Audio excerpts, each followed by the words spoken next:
What a loser. What a freaking loser this guy is. Can we please talk about that pathetic military birthday parade for the dear leader? What an absolute pathetic joke of a human being this man is. And yesterday could not have gone more perfectly. On the one hand, you see the dear leader being humiliated at his little birthday parade. And on the other hand, you have massive No Kings protests all around the country, every one of which dwarfed, the crowds of every one of which dwarfed the pathetic turnout for his little military parade. This is what I've been saying. We need to mock this man. And here's why it's so effective, mocking him.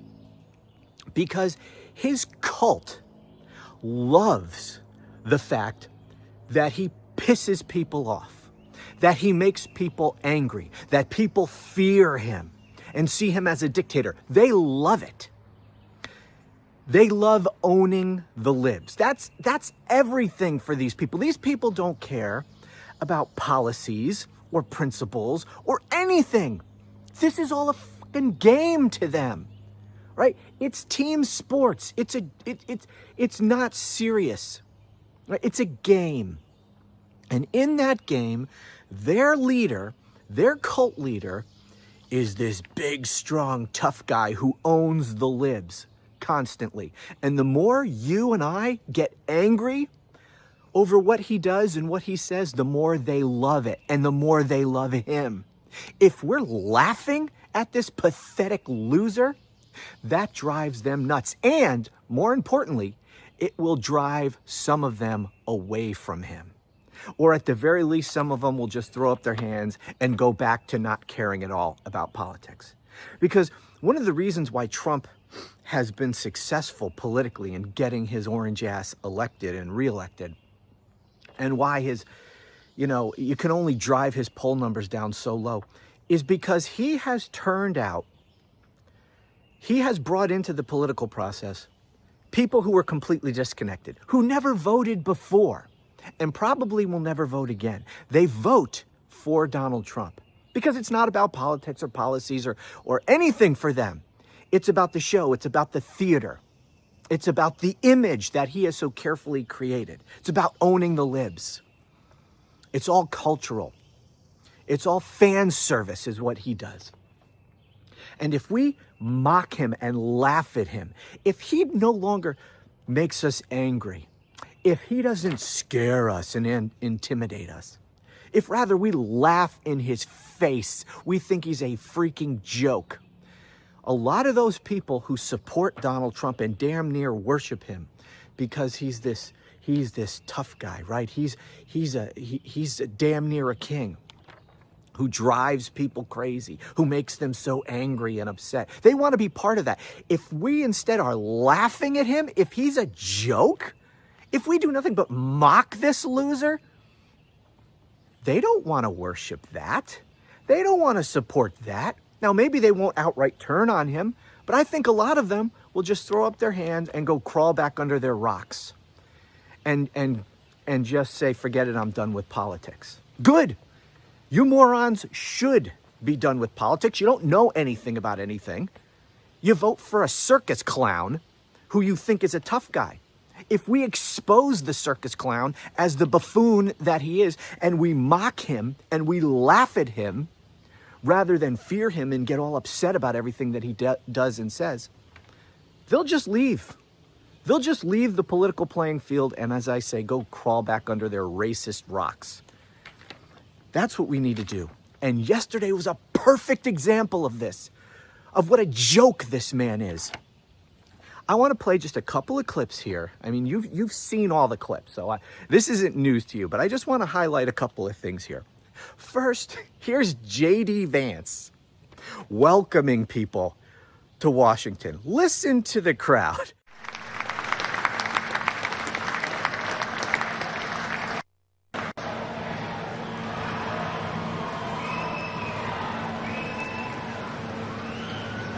Well, let me say To the thousands of Americans who traveled from distant towns and across state lines to be here today, this is your national capital. Welcome to Washington, D.C. We are thrilled to have you.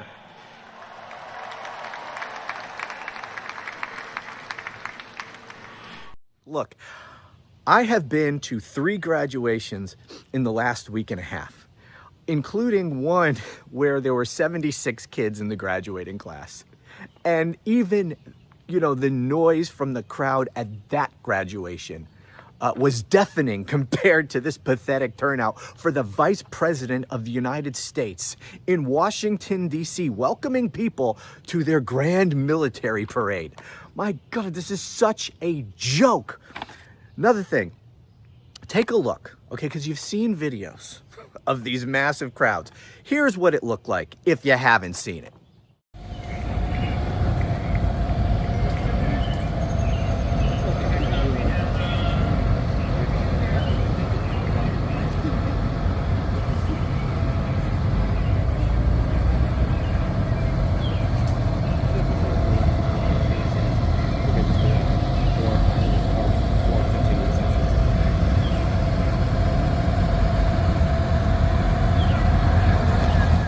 This is the Dear Leaders military parade. Listen to the crowd.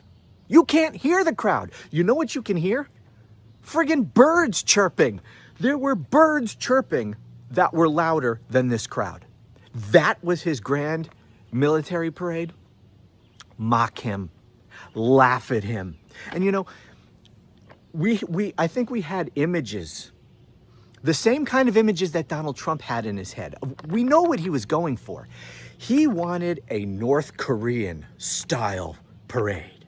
He wanted a Russian style military parade, an ominous parade with them all marching in unison and carefully choreographed and, walking alongside, missiles and all these tanks and all this stuff. And it was supposed to be scary, right? It's supposed to project power. Is that what you saw there? It was a joke. This didn't have an ominous vibe of one of these dictatorial military parades that we've seen on TV. You know what it had the vibe of?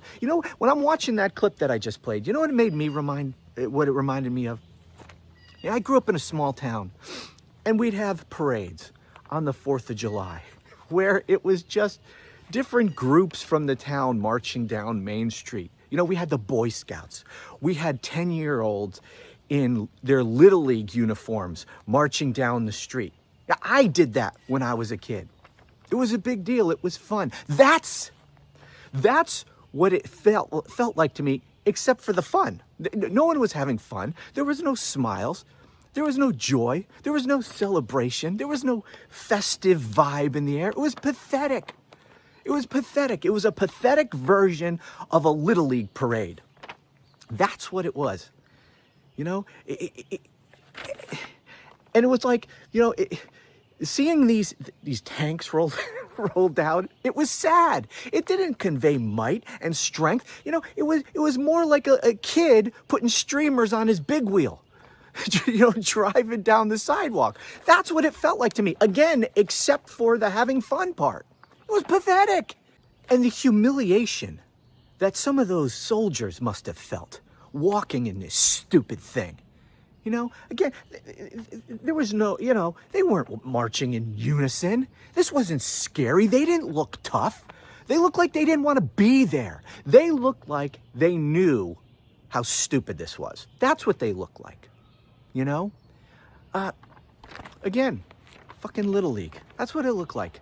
It looked like the kids who didn't want to be in the parade, and their parents made them dress in their Little League uniform and march in the parade.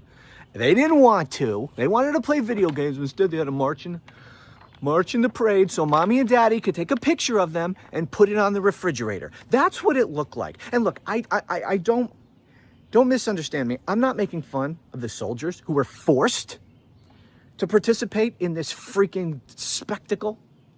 But it's proof of what this man does. He destroys everything that he comes in contact with. He debases everything he is involved in. He turns it into a joke. He humiliates the people who are associated with it. And here, these people had no choice. They had to. And look what he's done to them. Makes them look like friggin' fools. And sadly, and importantly and seriously, he is dragging down the reputation of our armed forces by using them as political pawns in his propaganda operation. And the military is one of the few institutions in our society that is widely respected and supported. And Trump is doing everything he can to destroy that. It's not his intent. I don't think he gives a shit.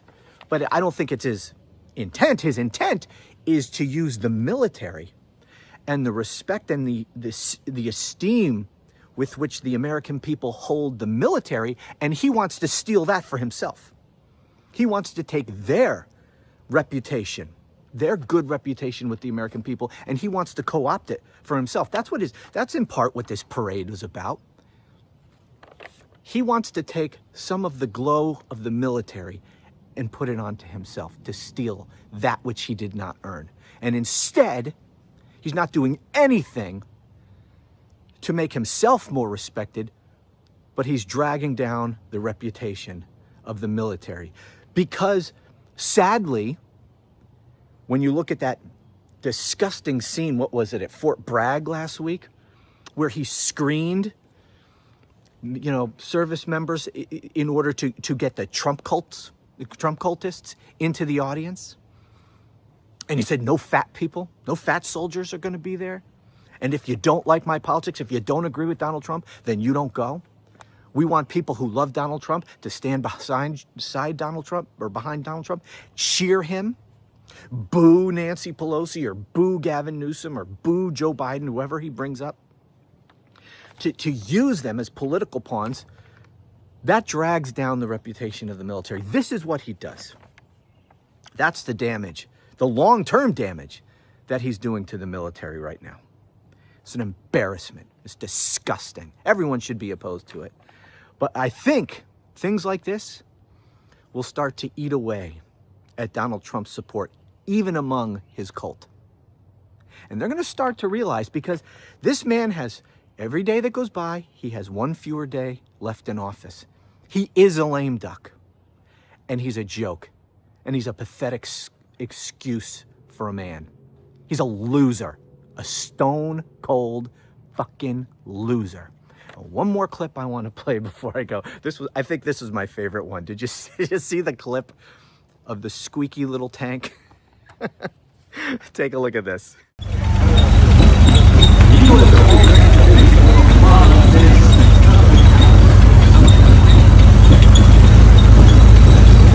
Aw, isn't that little tank so cute? It's like the squeaky little tank that could. He's just trying so hard. Squeak, squeak, squeak, squeak. How pathetic. How pathetic. This is how Donald Trump showcases the United States Army. What a joke. Oh, and I found something on TikTok that had some fun with this clip. I think you'll enjoy it. Watch this.